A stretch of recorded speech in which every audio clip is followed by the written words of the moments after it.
अस्सलाम वालेकुम, कैसे हैं आप सब। उम्मीद करता हूँ सब ठीक होंगे, अच्छे से रह रहे होंगे, ज़िंदगी को एंजॉय कर रहे होंगे। आज हम बात करेंगे इंजेक्शन डेकाड्यूरेब्लिन के बारे में। इंजेक्शन डेकाड्यूरेब्लिन के बारे में अक्सर जवानों को, यंगस्टर को, बच्चों को कंफ्यूज रखा जाता है, मिसलीड किया जाता है कि ये इंजेक्शन फिजिकल एग्ज़ाम के लिए है। फॉर एग्जांपल, आप किसी जॉब के लिए जा रहे हो और वहाँ पे आपको फिजिकल एग्ज़ाम देना है और उसमें रनिंग है, तो कहा जाता है कि अगर आप रनिंग से पहले इस इंजेक्शन का इस्तेमाल करेंगे तो इस इंजेक्शन के इस्तेमाल करने से आप अपने आप को चुस्त महसूस करेंगे, आपकी बॉडी के अंदर एक जान आ जाएगी और आप अपना फिजिकल जो एग्ज़ाम है उसको आसानी से क्लियर कर सकेंगे। चूँकि जवानों को नौकरी चाहिए और नौकरी के चक्कर में वो बेचारे मजबूर होके इस इंजेक्शन को लगवा लेते हैं, और जब इस इंजेक्शन को लगवाते हैं तो इसके जो साइड इफ़ेक्ट्स होते हैं वो रिवर्सिबल नहीं होते हैं। तो सबसे पहले तो ये याद रखिए कि ये जो इंजेक्शन है ये रनिंग के लिए नहीं होता है, ठीक है जी हाँ। ये जो इंजेक्शन है ये रनिंग के लिए नहीं होता है। अक्सर कमेंट में भी लोग पूछते हैं कि ये इंजेक्शन हम लगवाएं रनिंग करने के लिए, आप फिज़िकल एग्ज़ाम देने जा रहे हैं तो क्या ये लगवाएं, तो ये आपको बिल्कुल नहीं लगवाना चाहिए। ये इंजेक्शन जो है ये स्टीरॉयड है। स्टीरॉयड दो तरह के होते हैं, ये एनाबॉलिक स्टीरॉयड है, और अक्सर अगर आपने थोड़ा बहुत पढ़े लिखे हैं या फिर आपने कहीं ना कहीं सुना होगा या पढ़ा होगा कि जी स्टीरॉयड का इस्तेमाल नहीं करना चाहिए। क्यों नहीं करना चाहिए? पिछले कुछ दिनों में या पिछले कुछ अरसे में आपने सुना होगा कि इंडिया के दो जो एक्टर थे जो यंग एज के अंदर जिम में भी जा रहे थे, फिज़िकली बहुत फिट थे, और उनकी डेथ हो गई। एक सिद्धार्थ शुक्ला के नाम से और एक पुनीत राजकुमार के नाम से उनकी डेथ हो गई हार्ट अटैक से। तो जो स्टीरॉयड होते हैं ये बहुत ही ख़तरनाक होते हैं, इनसे आपको दूर रहना चाहिए। एक और एग्जांपल देता हूँ ताकि आपको मज़ीद बात अच्छे से, जो अगली बात होगी वो अच्छे से समझ आ जाएगी। आप में से बहुत सारे लोग क्रिकेट को फॉलो करते होंगे, क्रिकेटर को फॉलो करते होंगे, मैच देखते होंगे। अक्सर आपने एक लफ्ज़ सुना होगा जी कि फ़लाँ बैट्समैन का, बॉलर का डोप टेस्ट पॉजिटिव आ गया, उस पर 2 मैचों की जो है वो बैन लग गई, 6 मैचों की बैन लग गई, 8 मैचों की बैन, एक सीरीज़ की बैन लग गई।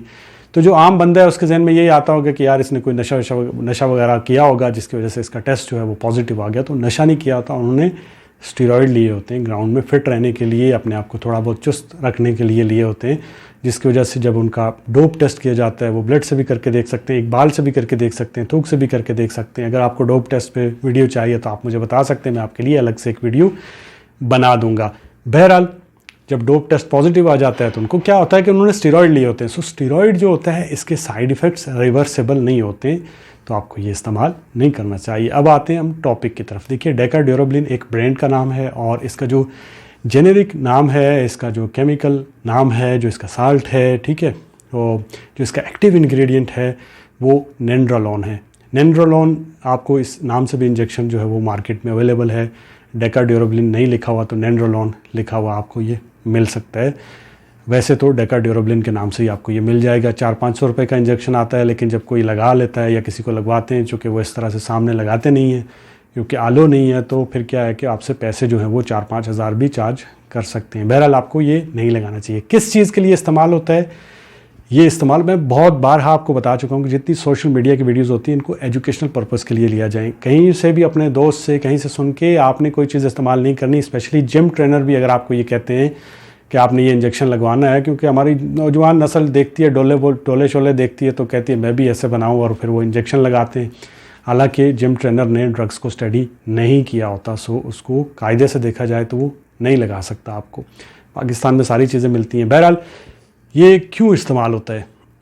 ये इस्तेमाल होता है, नंबर 1, अगर आपकी हड्डियाँ कमज़ोर हैं, ऑस्टियोपोरोसिस के जो पेशेंट होते हैं उनको दिया जाता है। स्पेशली आफ्टर मेनोपॉज जो 46, 45, 46, 47 साल के बाद जो ख़वातीन के पीरियड बंद हो जाते हैं तो उनकी जो हड्डियाँ हैं वो कमज़ोर हो जाती हैं, तो उसको दिया जा सकता है। इसी तरह ऐसी ख़वातीन जिनको ब्रेस्ट कैंसर होता है उनको ये इंजेक्शन दिया जा सकता है। इसी तरह ऐसे लोग जिन लोगों को भूख कम लगती है उन लोगों को दिया जा सकता है। ऐसे लोग जिन लोगों को एनीमिया होता है, क्रोनिक एनीमिया होता है, उन लोगों को भी ये इंजेक्शन दिया जा सकता है। जिनका हीमोग्लोबिन कम होता है उनको भी ये दिया जा सकता है। प्लास्टिक एनीमिया के जो पेशेंट होते हैं उनको भी ये दिया जा सकता है, ठीक है। क्रोनिक रीनल जो फेलियर के पेशेंट होते हैं उनको भी ये दिया जा सकता है। सो मुख्तलिफ कंडीशन के अलावा भी ट्रामा में भी दिया जा सकता है, एड्स के अंदर भी दिया जाता है।